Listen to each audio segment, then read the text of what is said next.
ನಮಸ್ಕಾರ ವೀಕ್ಷಕರೇ, super healthy ಕಾರ್ನರ್ಗೆ ತಮಗೆಲ್ಲರಿಗೂ ಸ್ವಾಗತ. ಇವತ್ತಿನ ಸ್ಪೆಷಲ್ ಆದ ಸ್ವೀಟ್ ರೆಸಿಪಿ ಮಂಗಳೂರಿನ ಸಾಂಪ್ರದಾಯಿಕವಾದಂತಹ ರೈಸ್ ಬಾಲ್ ಖೀರ್.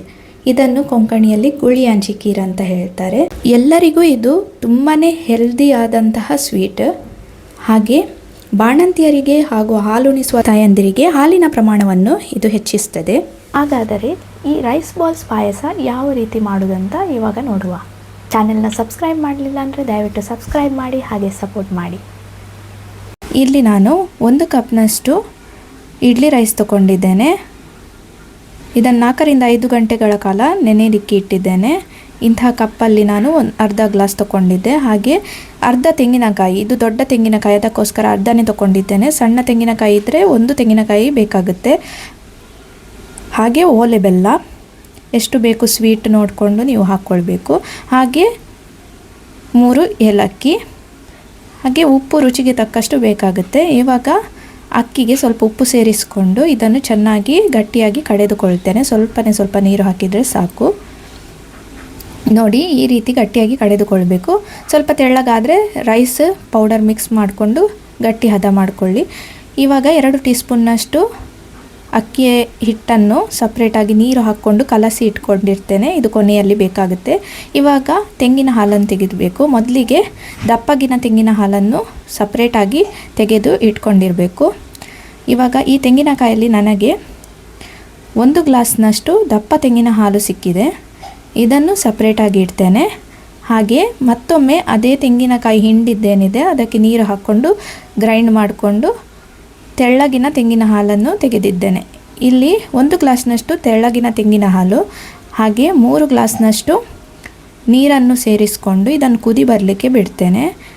ಇದನ್ನು ಕುದಿ ಬಂದ ನಂತರ ಈ ರೀತಿ ರೈಸ್ ಬಾಲ್ ಮಾಡಲಿಕ್ಕೆ ಯಾವುದಾದ್ರು ತೂತಿರುವಂತಹ ಪಾತ್ರೆ ಬಳಸ್ಕೊಂಡ್ರೆ ಈಸಿ ಆಗುತ್ತೆ. ಮೊದಲೆಲ್ಲ ಕೈಯಲ್ಲಿ ಎಣೆದಿರುವಂಥ ಬುಟ್ಟಿ ಬಳಸ್ತಾ ಇದ್ದರು. ಅಂಥ ಬುಟ್ಟಿ ಇದ್ದರೆ ಅದನ್ನು ಕೂಡ ಬಳಸ್ಬೋದು. ಇಲ್ಲಿ ನನಗೆ ಈ ಪಾತ್ರೆ ಇದೆ ನನ್ನ ಹತ್ರ, ಇದರಿಂದ ನಾನು ಮಾಡ್ಕೊಳ್ತಾ ಇದ್ದೇನೆ. ಕಡಿಮೆ ಉರಿಯಲ್ಲಿ ಆ ತೆಂಗಿನ ಹಾಲು ಕುದೀತಾ ಇರಬೇಕು. ಆವಾಗಲೇ ಈ ಹಿಟ್ಟನ್ನು ಈ ರೀತಿ ಈ ತೂತುಗಳ ಮೂಲಕ ಈ ರೈಸ್ ಬಾಲ್ಸನ್ನು ಈ ಕುದೀತಾ ಇರುವ ನೀರಲ್ಲಿ ಬಿಡಬೇಕು. ಆದರೆ ಒಂದಕ್ಕೊಂದು ಅಂಟ್ಕೊಳ್ಬಾರ್ದು. ಚೆನ್ನಾಗಿ ಕುದಿ ಬರ್ತಾ ಇರುವಾಗ ಬಿಟ್ಟರೆ ಅದು ಒಂದಕ್ಕೊಂದು ಅಂಟ್ಕೊಳ್ಳಲ್ಲ. ನಿಮಗೆ ಒಂದು ವೇಳೆ ಈ ತೂತಿರುವಂತಹ ಬುಟ್ಟಿ ಅಥವಾ ಪಾತ್ರೆ ಸಿಗಲಿಲ್ಲ ಅಂತ ಹೇಳಿ ಆದರೆ ಈ ರೀತಿ ಕೈಯಲ್ಲಿ ಕೂಡ ಸಣ್ಣದಾಗಿ ರೈಸ್ ಬಾಲ್ಸ್ ಮಾಡಿ ಹಾಕ್ಕೊಳ್ಬೋದು. ನೋಡಿ, ಈ ರೀತಿ ಬಿಡಿ ಬಿಡಿಯಾಗಿ ಬರಬೇಕಾಗುತ್ತೆ ಈ ರೈಸ್ ಬಾಲ್ಸ್. ಆವಾಗ ತಿನ್ನಲಿಕ್ಕೆ ಕೂಡ ಚೆನ್ನಾಗಿರುತ್ತೆ. ಇವಾಗ ಸ್ವಲ್ಪ ಕುದಿ ಬಂದಾಗ ಅದು ಗಟ್ಟಿಯಾಗುತ್ತೆ ಹಿಟ್ಟು. ಆವಾಗ ಬೆಲ್ಲವನ್ನು ಇದಕ್ಕೆ ಸೇರಿಸ್ಕೊಳ್ಬೇಕು. ಓಲೆ ಬೆಲ್ಲವನ್ನು ಹಾಕೋದು ವಾಡಿಕೆ. ಓಲೆ ಬೆಲ್ಲ ಇಲ್ಲದಿದ್ದರೆ ಬೇರೆ ಕೂಡ ಬೆಲ್ಲ ಹಾಕ್ಕೊಳ್ಬೋದು. ಆದರೆ ಬಾಣಂತಿಯರಿಗೆ ಮಾಡಿಕೊಡುವಾಗ ಓಲೆ ಬೆಲ್ಲ ಹಾಕಿದರೆ ಆರೋಗ್ಯಕ್ಕೆ ತುಂಬಾ ಒಳ್ಳೆಯದು. ಇದು ಚೆನ್ನಾಗಿ ಕುದಿ ಬರಲಿ. ಬೆಲ್ಲ ಕರಗಿತು. ಇವಾಗ ಸ್ವಲ್ಪ ಏಲಕ್ಕಿಯನ್ನು ಹಾಕ್ಕೊಳ್ತಾ ಇದ್ದೇನೆ ಜಜ್ಜಿ, ಹಾಗೆ ರುಚಿಗೆ ತಕ್ಕಷ್ಟು ಉಪ್ಪು. ನಂತರ ದಪ್ಪಗಿನ ತೆಂಗಿನ ಹಾಲನ್ನು ಇದಕ್ಕೆ ಸೇರಿಸ್ಕೊಳ್ಬೇಕು. ದಪ್ಪ ತೆಂಗಿನ ಹಾಲು 1 ಗ್ಲಾಸ್ನಷ್ಟು ಇದಕ್ಕೆ ಸೇರಿಸ್ಕೊಂಡಿದ್ದೇನೆ. ಚೆನ್ನಾಗಿ ಇದನ್ನು ಕಲಸಿ ಕುದಿಸಬೇಕಾಗುತ್ತೆ. ಹಾಗೆ ಇದು ತೆಳ್ಳಗಿದೆ. ಸ್ವಲ್ಪ ದಪ್ಪಗೆ ಆಗಬೇಕಾದ್ರೆ ನಾವು ಕಲಸಿಟ್ಟಂತಹ ಅಕ್ಕಿ ಹಿಟ್ಟು ಏನಿತ್ತು ಅದನ್ನು ನೀರಿನಲ್ಲಿ ಕಲಸಿಟ್ಟಿದ್ವಿ, ಅದನ್ನು ಇವಾಗ ಇದಕ್ಕೆ ಹಾಕ್ತೇನೆ.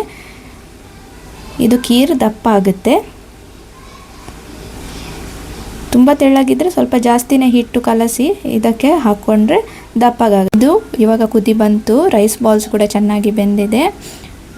ಬೆಲ್ಲದಲ್ಲಿ ಉಪ್ಪಿರುತ್ತೆ, ಬೇಕಿದ್ದರೆ ನೋಡಿಕೊಂಡು ಹಾಕ್ಕೊಳ್ಳಿ. ಇಲ್ಲಿ 1 ಟೇಬಲ್ ಸ್ಪೂನ್ನಷ್ಟು ನಾನು ತುಪ್ಪವನ್ನು ಸೇರಿಸ್ಕೊಂಡಿದ್ದೇನೆ. ಒಳ್ಳೆ ಫ್ಲೇವರ್ ಕೊಡುತ್ತೆ, ತಿನ್ನಲಿಕ್ಕೆ ಚೆನ್ನಾಗಿರುತ್ತೆ.